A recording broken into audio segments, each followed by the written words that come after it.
No matter what I started, I'd always quit. And if you're starting anything the wrong way, you probably will too. And I didn't just quit because I was lazy. I quit because of something deeper, something almost nobody talks about. I wanted to get good at this so badly. I wanted to be the person who loved the process, not just the idea of it.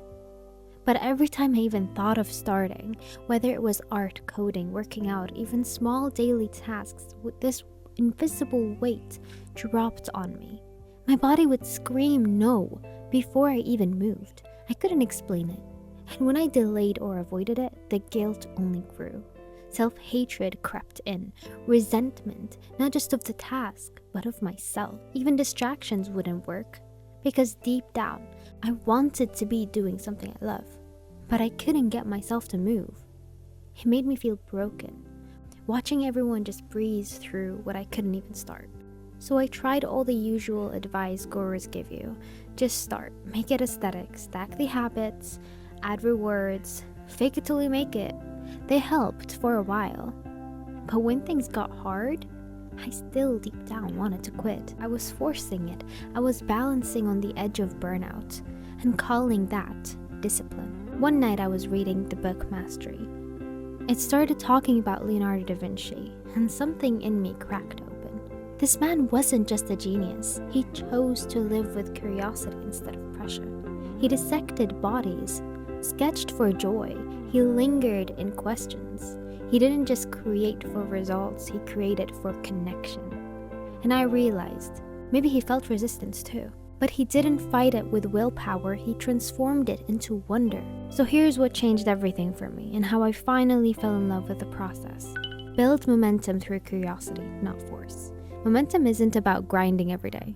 It's what naturally happens when you love learning and get to add your own touch to it. Everything we love, art, content creation, stories, is really all about connection. You wouldn't watch something you're not connected to. You wouldn't like a character you don't relate to or you don't feel connected to somehow.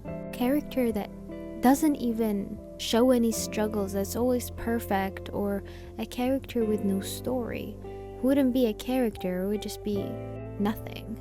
You rehearse for freedom by playing. That's how you level up and eventually gain enough skills to fully create whatever you want to create. This leads me to my next point. Make it play, not punishment. You dread tasks that feel like chores, so make them games. For example, I'll give coding as an example because it's what I do for my major. Make a tiny, dumb, beautiful project with your favorite color scheme. Don't aim for realism when it comes to drawing. Like, try silly proportions or weird expressions with the knowledge you already have. Just play. Think like a kid in a dress-up game. You're not working, you're creating a world. And you might be thinking, but what if I never level up? What if I never get good at anything if I keep playing around? Which is why the next point is, design a loop, not a ladder. Most of us treat our craft like a to-do list. But your brain doesn't want to climb up a ladder, it wants to run in a playground. So maybe change the loop from learn, execute, and finish to learn, mess around, create, reflect, play, repeat, and so on. But that's what's special about it. You get to do whatever you want. When it comes to learning, you learn because you want to elevate the world you've already created, the characters you've already created. You want to connect to them more. And it doesn't just have to be characters. Your work, with whatever it is, can have personality. So create from something you love. Don't chase skill points, chase meaning, tell stories, build characters. Give yourself a world to love. A connection is the #1 predictor of consistency. You won't quit something you're emotionally bonded to. So create a world you'd want to come back to. Rehearse for freedom, not perfection. Everybody wants creative freedom. Everybody wants the skills that allows you to create whatever, draw whatever you want. But that freedom comes from rehearsing playfully, not perfectly. Otherwise, you're just gonna dread it. What's the use of having that much skills if you won't even want to use it anymore? Because it's not fun.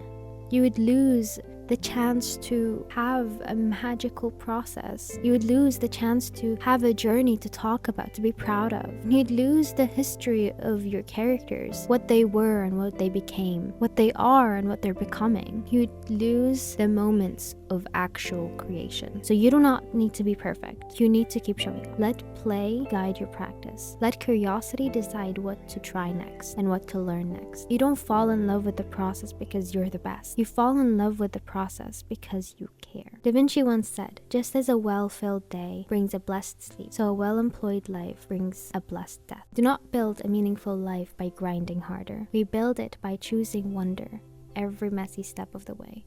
And that's how I stopped quitting. By falling in love with the process, not the outcome. And now, maybe you can too. So tell me in the comments, what's the craft or goal you've been wanting to love again? I'd love to read your story.